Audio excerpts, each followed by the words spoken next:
ప్రియాంక చోప్రా నటించిన action comedy మూవీనే Heads of State. John Cena, Idris ఎల్బాతో కలిసి ప్రియాంక నటించిన ఈ సినిమాకి ఇలియా నైషుల్లర్ దర్శకత్వం వహించాడు. గతంలో నోబడీ, హార్డ్ కోర్ హెన్రీ అనే యాక్షన్ చిత్రాలకు ఆయన దర్శకత్వం వహించాడు.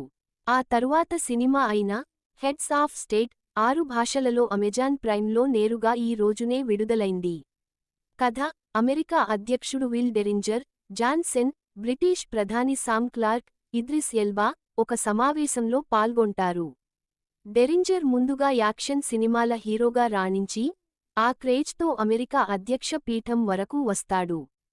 క్లార్క్ మాత్రం అనేక ఒడిదుడుకులు ఎదుర్కొంటూ బ్రిటిష్ ప్రధాని స్థానానికి చేరుకుంటాడు.